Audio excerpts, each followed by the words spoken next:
Ladies and gentlemen, please welcome the President of El Salvador, Nayib Bukele. Dear Matt and Mercy, thank you for the kind invitation to have me here at C.P.A.C. It is truly an honor to be here just a few days after our presidential and legislative elections. Which, by the way, they pulverized the opposition. Yes! Yes! They say globalism comes to die at C.P.A.C. I'm here to tell you that in El Salvador, it's already dead.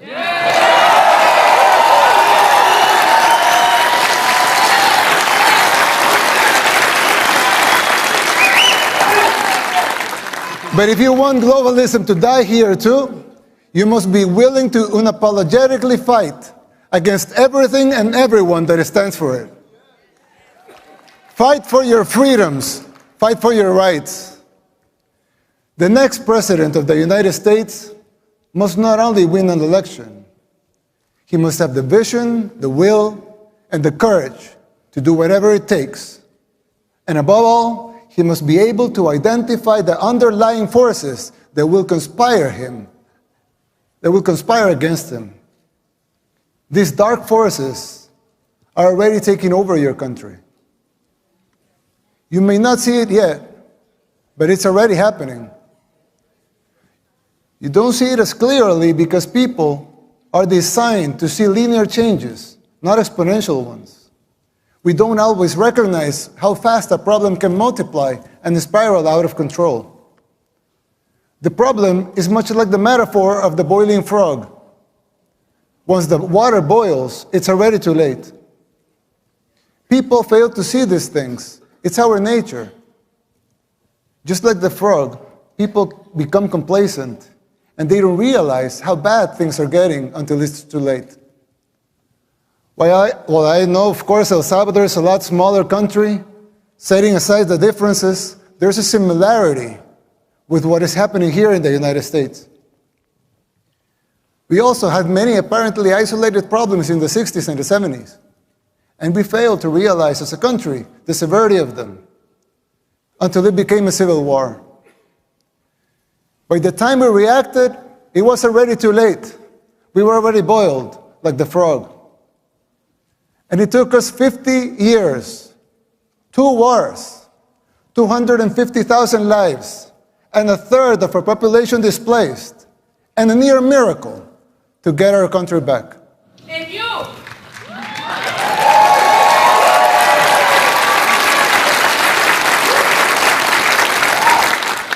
As your friend, I want to issue this warning so you don't make the same mistakes we did in the 60s and the 70s. It is not easy to pull yourself back once you're in boiling water. In fact, all the experts said it was impossible. And besides, you don't want to wait 50 years and maybe hope for a miracle to get out of hell. You can still jump before the water boils. Some might say I'm exaggerating, but we can clearly see the signs of a declining society because our own hit rock bottom decades ago. It's like when we see someone getting sick. First, it's maybe just stomachache, or a headache, or a small fever. But if you don't deal with the disease, it will only get worse, and then it may be too late. Even after our first war in El Salvador, we failed again to look into the signs of the second civil war that was coming, the gang war. After 1 million people fled the first war, a lot of them came to live in ghettos here in the United States, where the gangs were formed. When former President Clinton deported a lot of those gang members without telling us they were gang members, they were criminals. They roamed free and recruited young people, thousands of young Salvadorans, to join the gangs. At first, they seemed like petty criminals, but they began to change and transform until they became the unscrupulous terrorists that we know today. Most of them even perform satanic rituals, and this has been well documented. The government back then didn't deal with the disease, nor did the next administration, nor did the ones after that. The disease that had begun with mild symptoms got worse and worse. It became a cancer that seemed incurable. We are already seeing these symptoms in the United States. Big cities in decline like Baltimore, Portland, New York, just to name a few. Places where crime and drugs have become the daily norm and even accepted and promoted by the government. How many young people have you lost to the streets of Philadelphia or San Francisco, to fentanyl? Did we see these apocalyptic sights 15, 10, 5 years ago? Can you imagine how it will be in the next 5, 10, or 15 years? The same thing was happening in El Salvador. In the span of less than a decade, gangs took control of all the country and our society. They evolved into a parallel government, controlling elections and even political parties. Every aspect of the daily life of most people was controlled by the gangs. Murder capital of the world is a tragic title to hold. Getting rid of that was the bare minimum we had to achieve in order to even start thinking about rebuilding our country.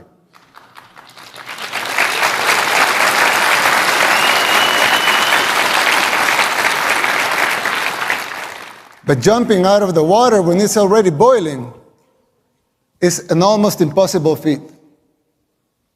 You are not there yet. And believe me, you don't want to be. We did the unthinkable to cleanse our society. We arrested the terrorists, but we have to remove corrupt judges and corrupt attorneys and prosecutors.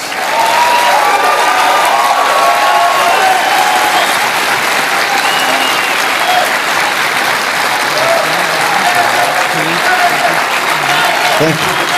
Thank you. Thank you. These corrupt judges and prosecutors were setting the gang members free. And Nancy Pelosi. And it wasn't just the gangs. The corrupt system worked in tandem with the so-called international community, the NGOs, and of course the fake news, just like it happens here in the United States. Unelected bureaucrats are trying to instate public policy. Who elected them? They don't have a democratic mandate. If they want a seat in the table, they should run for office.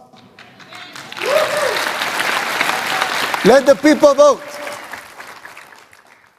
It will not be a pretty sight for them if the elections are free and fair. I mean, who elected Soros to dictate public policy and laws? Why does he feel entitled to impose his agenda? Let me tell you something. Soros and his cronies hit a brick wall in El Salvador.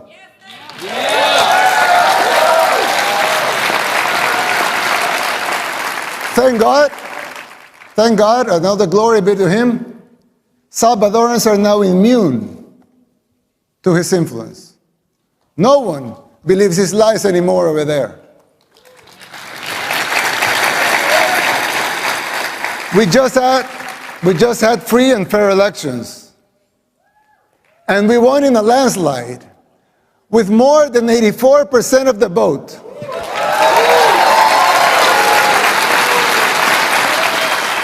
Let that sink in. More than 84% of the people voted to continue our policies. Our victory is unprecedented in the history and modern democracies in the world. They also gave us a supermajority in Congress, more than that. 54 seats out of 60.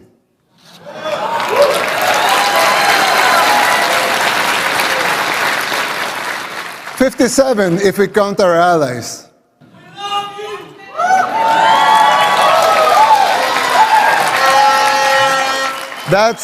That's 95% of Congress. Let that also sink in. The people of El Salvador have woken up, and so can you. The global elites, they hate our success, and they fear yours. The people's free will to choose their leaders is something they despise because they cannot control that. You have experienced this firsthand here in the United States. The global elites control the mainstream media, they finance campaigns, district attorneys, to mention a few. They abuse their powers. They persecute political opponents. In El Salvador, we don't weaponize our judicial system to persecute our political opponents. A practice that may sound familiar to you, but we don't do that there. And who's the dictator? The global elites in the media, they work in conjunction, they run some stories and publish them, same pictures to reinforce their agendas. You're no strangers to that here in the United States. We deal with that in El Salvador too. That is the free press that they talk about? Please. I always criticize the defenders of institutionalism. Not because I don't think strong institutions are paramount and necessary for a democracy, but because I find them very hypocritical. They don't seem to have the same standards for themselves as they are trying to impose on others.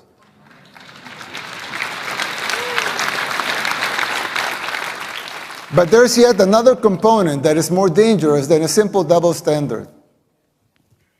Institutions were created to serve the people and not the other way around.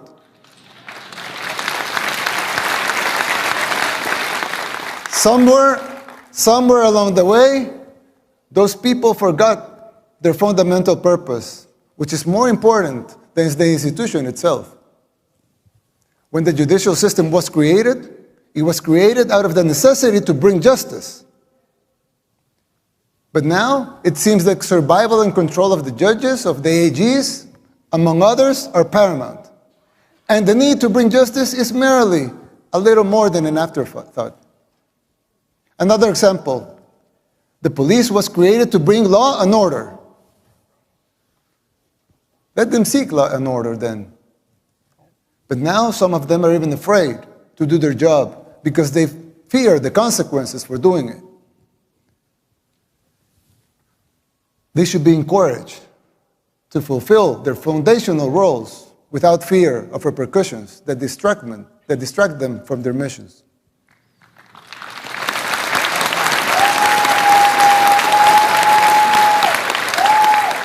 If the police was created to bring law and order, let them bring law and order. If the judicial system was created to bring justice, let them bring justice. Let them protect their purpose at all costs. Same goes with the press. Let them be free. A democracy needs a free press. But to enjoy that membership, you must adhere to your duty as a reporter. Report the facts. Don't be a puppet of those who finance you or finance the organizations that you work for.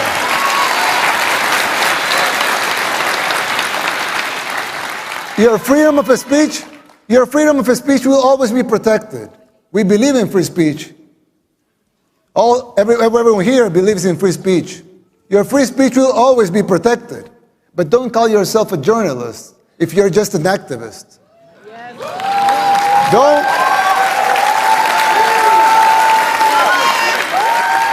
Don't call yourself independent if you depend in open society. Soros NGO for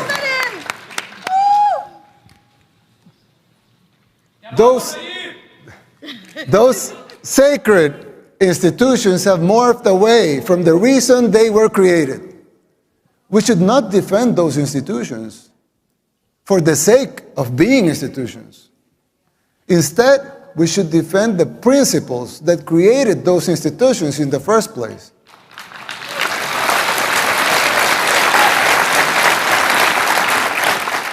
It's troubling to see that this is happening everywhere. Not only in El Salvador and the United States, it's happening everywhere.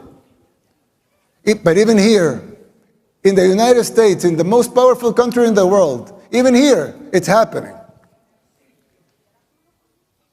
America should listen to these words, not because the El Salvador model should be replicated here, but because these specific examples apply to any nation that has lost or is losing its way.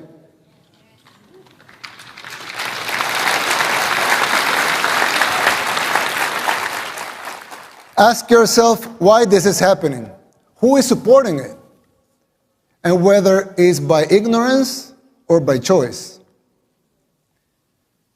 And fight it. Fight it with all your heart and soul. And be the beacon of hope.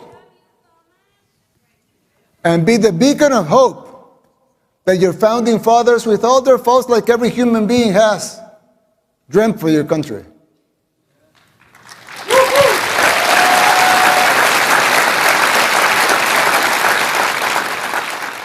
Fight for your freedoms, for your rights. Fight for the original purpose of these institutions and not their mere existence. It's still not too late. It can be done. It is time to erase these new paradigms that have been imposed in the recent years that make no sense. If you just free your minds from those invisible chains, you could do it.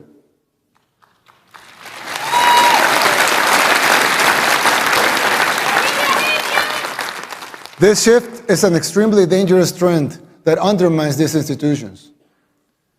Effectiveness and their credibility is at stake, both home and abroad. This is a warning from a friend. You should adhere to their foundational principles and purposes and denounce this new institutionalism. Now, you would think that's it. As it wasn't enough, right? But unfortunately, there's more. There are other symptoms that are even more difficult to diagnose. For instance, the financial situation of the United States. When I talk to my conservative friends right here, they always tell me that the problem is high taxes. But they're wrong. Of course, high taxes are extremely high here in the United States. I give you that. You're right in that. But that's not the real problem. The real problem is not the high taxes themselves, but the fact that they are not even really funding the government. Not even those high taxes, higher than a lot of places in the world, not even those taxes are really funding the government. So who's financing the government?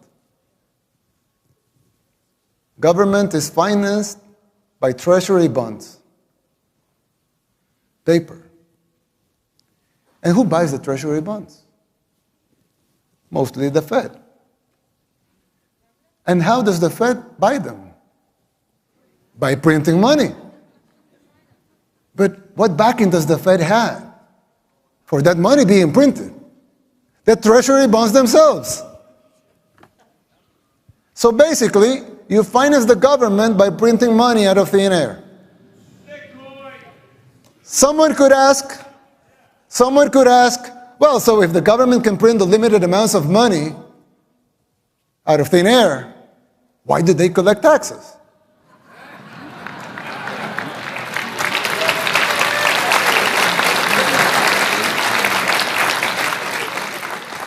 I mean, in theory, it would make sense, right? If they can print unlimited amounts of money, why would they need taxes for? The answer is simple, but it's very shocking. The real problem is that you pay high taxes only to uphold the illusion that you are funding the government, which you are not. It's shocking, but it's true. The government is funded by money printing, paper backed with paper, a bubble that will inevitably burst. The situation is even worse than it seems, because if most Americans and the rest of the world were to become aware of this farce, confidence in your currency would be lost, the dollar would fall, and the Western civilization with it. If the next president of the United States doesn't make the necessary policies and structural changes, sooner or later that bubble will burst. There's still time. You don't have to make the same mistakes we did in the 60s and the 70s. You can still jump before the water boils. Winning the election isn't enough to solve these problems. They will not simply go away as a consequence of an electoral result. It would take a total re-engineering of the government, top to bottom. It will entail making difficult decisions, like the ones we made in El Salvador since 2019, and they're already paying off. It will be hard. The system will push back, but you have the right to determine your own fate.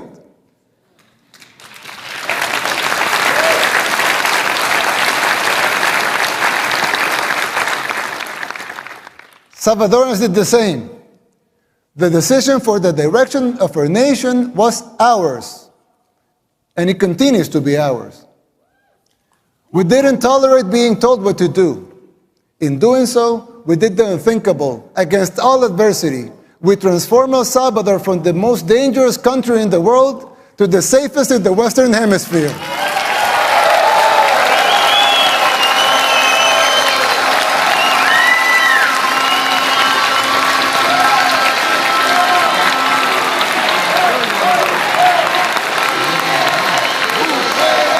Thank you.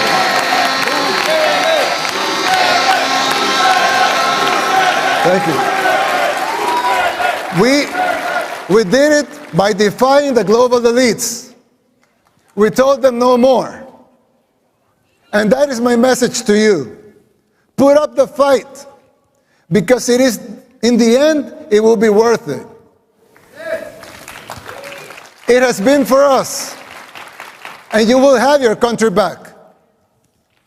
May God bless you. May God bless the people of the United States. May God bless El Salvador and the future of both our nations. Thank you very much.